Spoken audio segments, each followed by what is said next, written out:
ఎర్ర తోలు కప్పుకున్నాడు, సాఫ్ట్ గా ఉంటాడు అనుకున్నారా? మాస్ రా ఊరమాస్. Pushpa breaking news updates. Pushpa 3 త్వరలో స్టార్ట్ అవబోతుందని హింట్ వచ్చింది.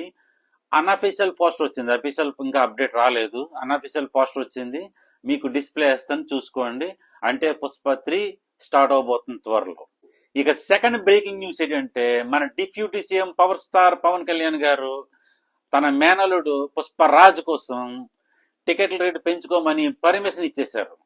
ఆయన మనసున్న మహారాజు, ఎటువంటిదైనా సరే క్షమిస్తాడు, క్షమించే రారాజు కింద ఉన్నాడు. ఆ చిరునవ్వు చాలు అలా చూస్తూ బతికేయడానికి. ఆయన టికెట్ రేట్లు పెంచుకోమని పర్మిషన్ ఇవ్వడంతో అల్లు అర్జున్ ఫ్యాన్స్ అందరూ ఖుషి అయిపోతున్నారు, పండగ చేసుకుంటున్నారు. ఇక రికార్డులు వర్షమే. ఇక థర్డ్ అప్డేట్ ఏంటంటే, 3D వర్షన్ కొన్ని సెంటర్లో క్యాన్సిల్ అయింది. కారణాలు అయితే మనకి ఇంకా మేకర్స్ తెలియపరచలేదు.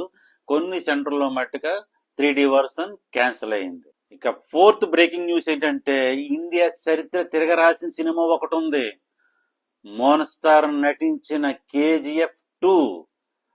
రాక్ స్టార్ యాస్ గారు ఒక సెన్సేషన్ క్రియేట్ చేశారు. 80 కోట్ల నెంబర్ 1 స్థానంలో చరిత్ర తిరగరాసిన సినిమా అది.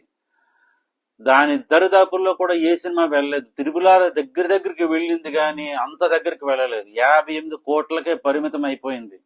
60 కోట్లు, 70 కోట్లు, 75 కోట్లు కూడా ఏ సినిమా కూడా లేదు. 58 కోట్లకి 80 కోట్లకి చాలా గ్యాప్ లో ఉన్నాడు ఆయన. నెంబర్ 1 స్థానంలో ఉన్నాడు KGF 2 రాక్ స్టార్. ఆ రాక్ స్టార్ ని కోసాలతో పెకలించి పక్కన పెట్టేసి పుష్పరాజ్ వేగంగా 100 కోట్లకు వెళ్ళిపోతున్నాడు.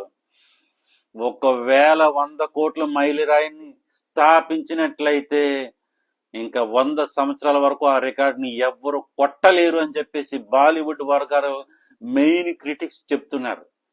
అంతేకాదు, ఆ రికార్డును కొట్టాలంటే ఇండియాలో ఒకే ఒక మనగాడు ఉన్నాడు, ఒక్క అడుగు, రెబల్ స్టార్ ప్రభాస్.